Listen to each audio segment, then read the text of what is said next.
I'm Corbett Wall with DV Auction, here with your feeder flash for Monday, April the 28th, brought to you in part by Macrocin. Pay for what you need, not what you don't. Keep your cash and get the same results you expect from any other telithromycin injection, but get your savings right up front, guys. For more information, go to macrocin.com.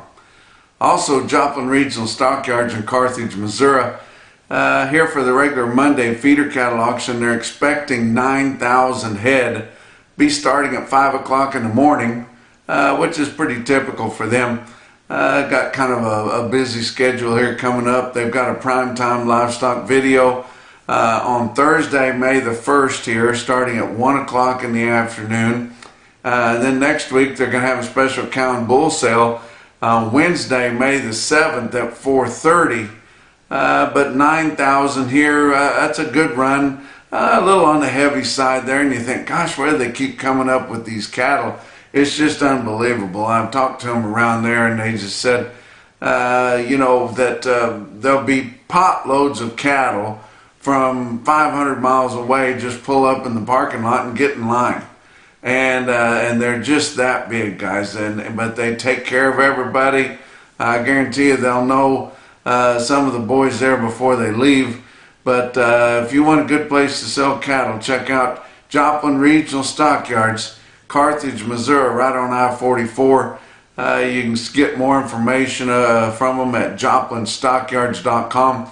And of course, you can watch all their sales on DVAuction.com. Border threat, and our new Secretary Rollins there kind of shocked everybody late in the week and come out with a threat against Mexico, saying that they have not been doing enough to eradicate the New World screwworms. I guess basically they haven't done anything other than what little interruptions we had when the border was closed there for a while. But she's given them a deadline of April the 30th to start doing something, and also stop delaying their work with USDA going down there to try to help eradicate that. They've been kind of throwing up some barriers against our people trying to go down there and help with that. And so I guess we are going to try to get something more done. And, I don't think we're in that big of a risk of getting the screwworms over here right away. They're down in Central America, guys, way down there by Guatemala. And it's just that we had to deal with these several decades ago in 1966, and we spent a lot of money getting rid of the screwworms, and we don't want them back.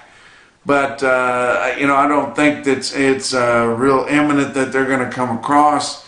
I was talking to my buddy Tato Medina Wallace there that runs the cattle auction for cattle being imported from Mexico at Santa Teresa, New Mexico. And he wants to get this deal straightened out too. Hates to see the border close, especially on a threat when they haven't really moved the screwworms any farther north. But I said, how far are they? And it's at least 1,200 miles south of our southern border, way down in Central America. And I said, well, they're not in any of the states that we actually import Mexican cattle from, because we only import Mexican cattle from the farthest northern states. And he said, no, they're way down there. They where they've been found in those states don't even border the states that send cattle up here. So, but you got to give it to her, give it to our new ag secretary. She's being tough, and she's wanting them to do something. She says she's going to put some trade restrictions on them if they don't start doing something, and likely close the border. So hopefully we'll get that deal straightened out.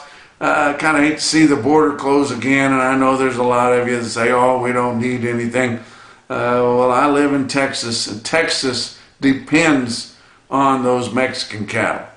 And a lot of the people that background them and feed them, that's all they want is some of those hardy, durable Mexican cattle down there. But it just kind of throws things off. We really don't import that many of them, but whenever you start taking them completely away, it does jack with things a little bit. This news is probably going to be bullish for the board to open up on Monday here. If we could stand one more bullish thing, I tell you what, everything is bullish, bullish, bullish. And if there's a serious threat about closing the border, it will be bullish for feeder cattle, because we're about out of them, and we've been starting to get semi-normal shipments of them up north. But if we axe those, we're going to be even shorter. So we'll just see how that kind of goes forward. Now I want to talk to you about something that you likely haven't heard anything about, but you will be hearing it about it this week. It was a meeting that happened last week in Denver, Colorado. It was the Common Ground Summit. And you think, oh, I kind of remember something about that. I've got to give some credit to Larry Schnell, who was president of LMA here a few years ago. And this was kind of his brainchild, is to get the biggest, most influential leaders in the cattle industry together and find where they have common ground and get kind of a unanimous verdict on several different issues that they could push forward, and then to use their influence to try to get something done about that. Because you know, our lawmakers and those that can do something, you know, a lot of them don't know anything about the cattle industry, but they want to help the cattle people. And a lot of times what they say is, hey, we want to work for you, but you guys got to tell us what you want. You guys are arguing amongst yourself on different issues, and that doesn't help me at all, because I really don't understand it, but I want to help you as much as I can. And so, you know, we see that. So let's find where we have some common ground. And they had around 40 of the industry's most influential people there, and had a list of them there. And like I said, there's going to be a press release that comes out this week on this meeting. And like I said earlier, I'm probably one of the first ones that's going to tell you about it. But pretty influential list of folks that was on there. And I'm just going to mention a handful of them and just mention the ones I know. So if they didn't appreciate me saying anything about them, I guess they can call me or text me. But some of the ones that I know that were there that are pretty influential. Eric Smith from Alabama was there. My good buddy Justin Tupper, president of the U.S. Cattlemen's Association, was there. Warren White with 44 Farms was there. Randall Grimius, he has several calf ranches down in the Southwest. Monty Cluck, cattle feeder, originally from the Amarillo Dimmitt area there. Don Schiefelbein, you know, he had me up to cover his bull sale here a few months ago, and we actually kind of had a debate there the night before with his customers, and he was feeding them all free steak there. But we've gotten to be pretty good friends. Jackie Moore, he and I have been good friends for 25 years or longer. Joe Goggins from up in Billings, Montana, and Joe Morgan, my long lost cousin, originally from our predecessors were originally from Iowa, but he's with Pokey Feeders there. But and then there were several others that were just as influential. And what do all those guys have in common other than being pretty well heeled for the most part? Well, they've been very successful, and they do carry a lot of weight, and they are leaders within this industry, and they got together. And I mean, there was both sides. I mean, we had establishment beef. We had people there, not necessarily exactly with the different organizations, but they were kind of leaders within the organizations. But we had people there kind of representing NCBA. We had people there from some of our breed associations that are high up in the breed associations. We had some corporate beef people there, some corporate feeders there, and then we also had more grassroots type outfits, some of your smaller organizations, like I mentioned, U.S. Cattlemen's Association, and several sale barn owner operators. and just producers from all around the country. But all of them very influential, and they came together and found common ground on several different issues that I want to mention to you. And what they're wanting to do is they're just wanting people to stand united. If you agree with these things that they kind of unanimously agreed upon, I think they're actually going to have a place where you can sign on and maybe show our leadership in Washington and places like that, you know, where we want to move things as far as helping the cattle industry out. And we need some help. I tell you what, if we don't start doing more for our cow-calf producers, we're going to start running really short, and we're starting to see that. Of course, everybody loves the market, but if we don't have enough cow-calf producers to raise enough calves to feed our country, let alone our export customers, then we're going to lose our place within the globe as far as cattle producers there. But they're looking with this Common Ground Summit to foster greater unity within the livestock industry, and a few of the things that they've agreed on is to achieve ag-friendly tax policy. Of course, that you know, you guys know what we're talking about there. The inheritance tax and things like that. Things about depreciation that can either make or break some families within the ranching and farming too industry there. But that is a good one, and they all pretty much agreed upon that. Make risk management tools more effective, and that's good too. The LRPs have been doing us a lot of good. The amount of money that the government supplements to help people take out LRP policies is minuscule when you look at it against what the row crop farmers get. I mean, it's nearly nothing, and they're balking a little bit at what they're actually putting out there. But that was another good one. They want to improve access to labor.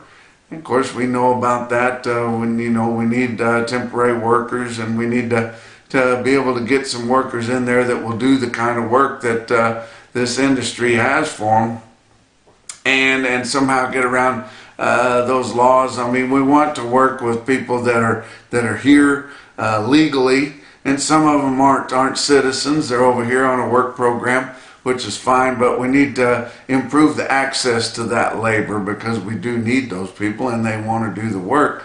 Another one is to increase flexibility for livestock haulers. That is a big one.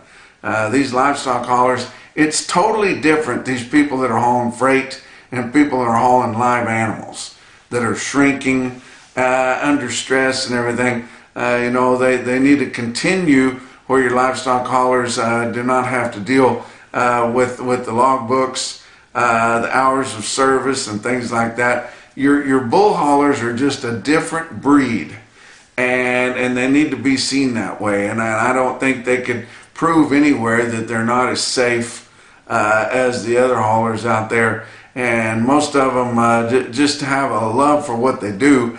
And I was talking to a guy on a plane here just the other day, and he was in the business of selling semi-tractors, and I was telling him what I did for a living, and he said, well, the bull haulers, he said, you know, they're just kind of a different breed.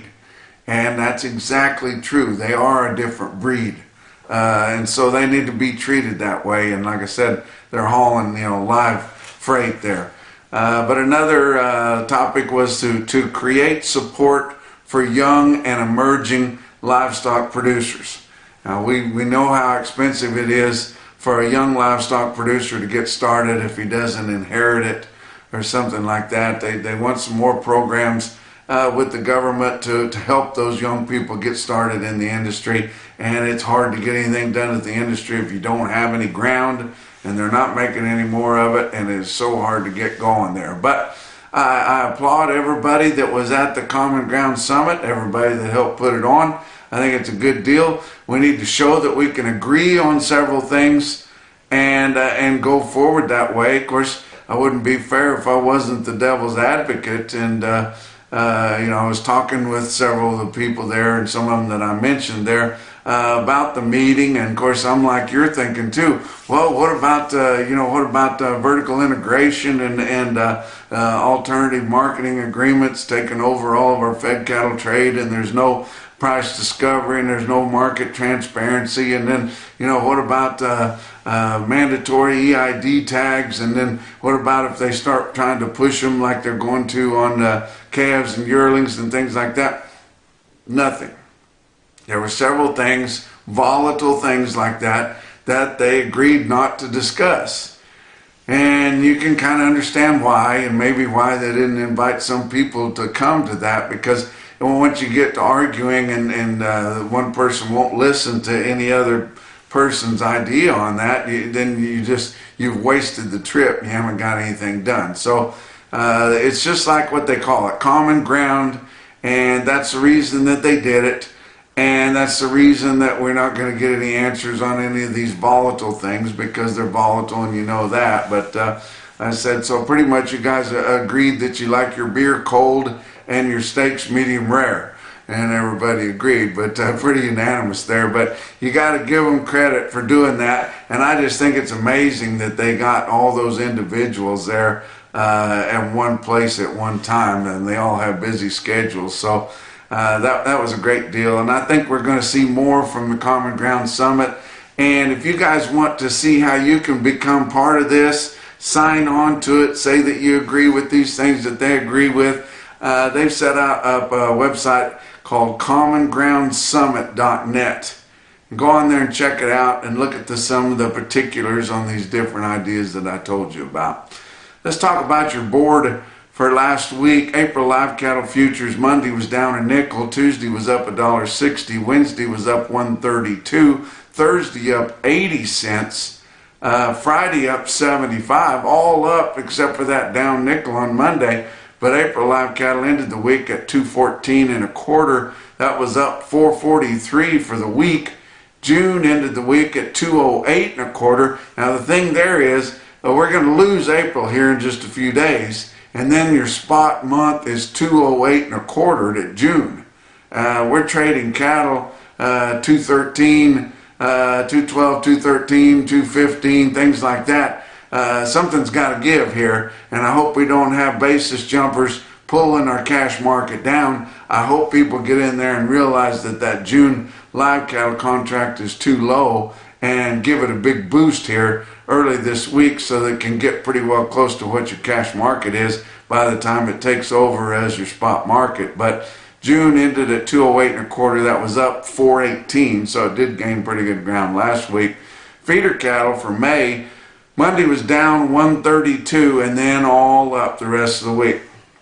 Tuesday was up 140, Wednesday was up 142, Thursday was up 72, and Friday up 145, with May feeders ending the week at 290.52. That was up 367. So pretty impressive gains there. Bringing up August, and August is such an important traded month of feeder cattle because so many of those late summer, early fall delivery yearlings are priced off of that. But August ended the week at 294.30. Look at your grains. May corn ended the week at 478 and 3/4. That was down 3.5 cents a bushel. Beans for May ended the week at 1049 and 3/4. That was up 13 1/4. And hard red winter wheat for May ended the week at 538, which was up 19.5 cents a bushel. With all that rain that we had in the southern plains, so I don't know, it could be down hard on Monday, but had big rains in the southern plains, about 2.5, 3 inches at my house there south of Amarillo, and just all through that area that just savors every drop that it gets. Big rains all through there. Of course, we had some destruction there. A tornado hit right across the road from where my sister's place is, and that worried me quite a bit. But I think everybody come out unscathed. Just some property messed up there in Canyon, Texas. But let's look at your fat cattle trade. Through Thursday of last week, we had only sold 3,100. Your packers were just, they were just determined to keep that market steady, and nobody wanted to give in because they know how short bought they are. When the week before they're buying cattle and sending trucks as soon as before they even get off the phone. They know how short they are. They've got to have cattle, and they can whittle down the slaughter as much as they want. And they did a lot this week too, but then that's just going to put them short of product and make them closer to the knife later down the road, because we're just getting started to get this this grilling demand going here. And it's going to help our dress market, our wholesale dress market here in a big way, pretty darn quick, because it's starting to warm up everywhere. But your fat cattle trade, like I said, on only 3,100 head in your 5-area feeding region up through Thursday at 2 o'clock last week. Your live price was 210 to 213 with a weighted average of 211.05, but none of that makes any difference. That is all off the market. Why those people trade Monday, Tuesday, and Wednesday when everybody else is waiting until the end of the week and trying to use their leverage, I have no idea. But every week they get trumped by the end of the week market there. But didn't have any dress trade up through Thursday. On Friday, we did see trade take loose. Iowa sold 2,300 on Friday before 2 o'clock, traded a lot more later. Only 2,600 for the week, but it's still going to be a light week altogether in the direct 5-area feeding region trade. But Iowa sold live price 214 to 228 on Friday. Dress price from 335 to 342. Nebraska sold 1,700 on Friday early. That's all the cattle they'd sold all week up to that point. Live price 215 to 218, and dress price from 335 to 340. Northern Plains trend was 2 to 4 higher on live basis sales and steady to $7 higher dressed. Kansas in the Southern Plains sold 1,100 on Friday morning. They had sold 3,700 to that point through the week. Live price on Friday 212, mostly to 212 to 213. But they did have a stick out deal, 216. Your highest quote in the Southern Plains was achieved through competitive bidding on the Fed Cattle Exchange online fed cattle sales. They sold those on Friday morning. They were top quality cattle, but they sold just straight up cash, FOB, and nobody else could seem to get close to that. They couldn't have been that much better than everything else that sold, but 216 achieved on the Fed Cattle Exchange through Central Stockyards. You got to give them credit, guys. They are helping get the market started. Hardly anything had happened before they had that early morning Fed Cattle Exchange online auction. And another thing that helped, the rest of the Southern Plains that didn't sell passed 210. So when they passed 210 on the Fed Cattle Exchange, everybody else held in a little bit tighter, ended up getting 212, 213. So good for them. Texas sold 1,550 head on Friday. They'd sold 100, 150 more than that earlier in the week, but the live price in Texas on Friday was 212. So gained ground again there. So about to get back up to the 220 levels on your fed cattle. Box beef cutout values were a little bit mixed. Choice cuts, your weighted average on all of last week's choice sales, 333.48. That was down 32 cents from the previous week's weighted average. But your late Friday sales gained a bunch of steam, and by Friday afternoon, that price was $3 higher than the weighted average for choice at 336.48. Selects, your weighted average on all of last week's select sales, 317.48. That was up $2. And then your late Friday sales on select were another 260 plus higher than that weighted average at 320.11. All that information, your choice select spread on your weighted average was just $16. Now you would think it would start spreading out as people normally just buy the higher quality, more expensive cuts for their grill, but it was just kind of an odd week. It'll get more that way next week and the week after, but all that information on 578 loads of cuts, grinds, and trimmings. Your slaughter, 555,000 last week, is extremely light, 21,000 lighter than the previous week, and 59,000 lighter than the same week a year ago. Now, May and June is whenever we have our biggest slaughter rates. So I was going to have to get with it. But let's talk about what else is going on. TheraPiece is the revolutionary product that is scientifically proven, guys. Of all the products that we promote on the Feeder Flash, we try to check them out, try to check out the businesses that we do, and we're proud of the lineup that we have here as sponsors. But nothing has been as pleasing to speak for as TheraPiece. It works. And the testimonials that I've gotten from the Feeder Flash gang members that learned about it on the Feeder Flash are overwhelming.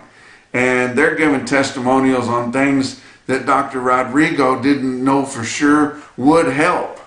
I talked to a guy the other day that had to mix a lot of bulls, a lot of breeding bulls, and they had never been together before. And he put TheraPiece on them before he had to put them together. He said there was no problem at all. Said they went out there and laid down, chewed their cud.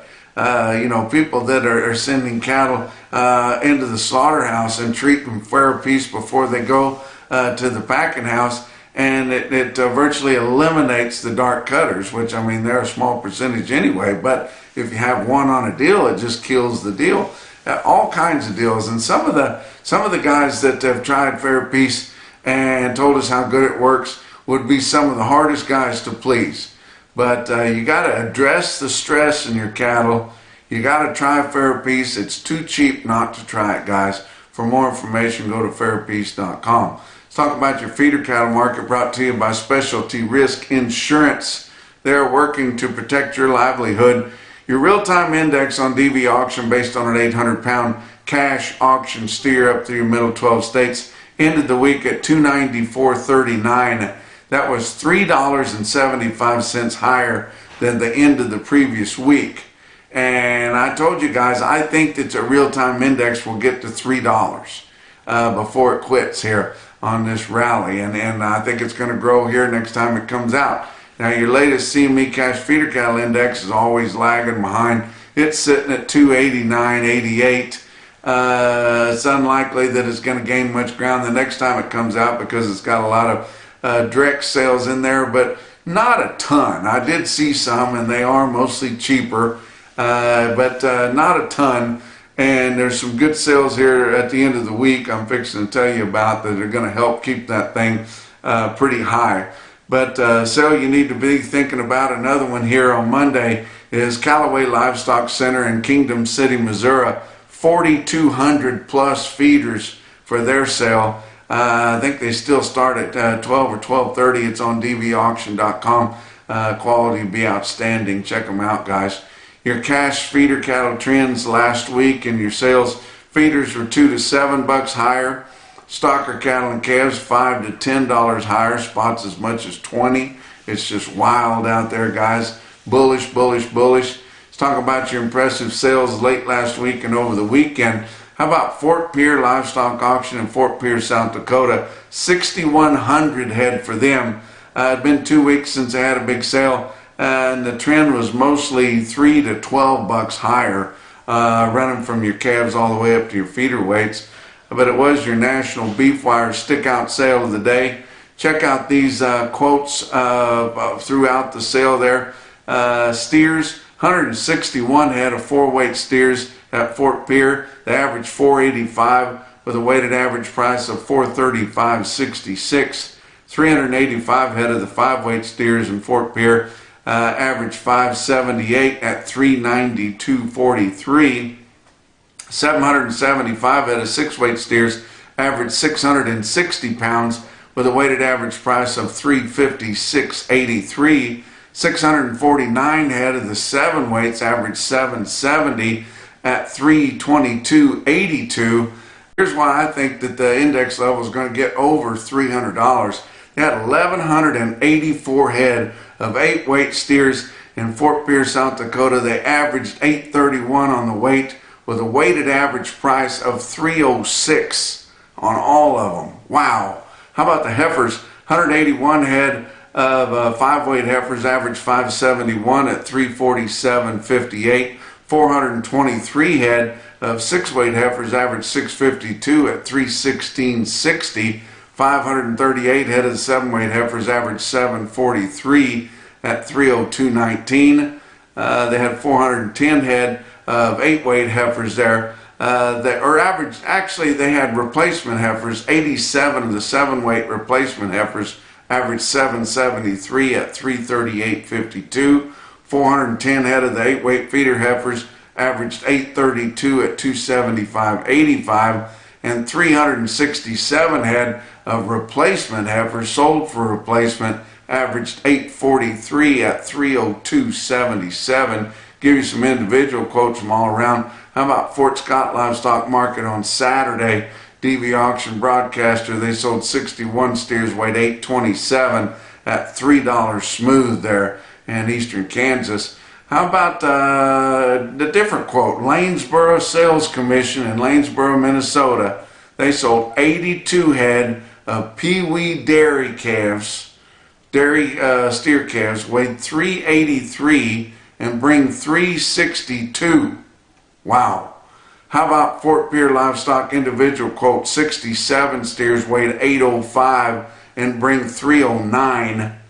But the most impressive quote that I saw anywhere late last week or over the weekend, and your Macrocin, no BS, top quote for the day, come out of Burwell Livestock Market in Burwell, Nebraska. 77 steers, weighed 754 and bring 334.75. And that's your feeder flash for Monday.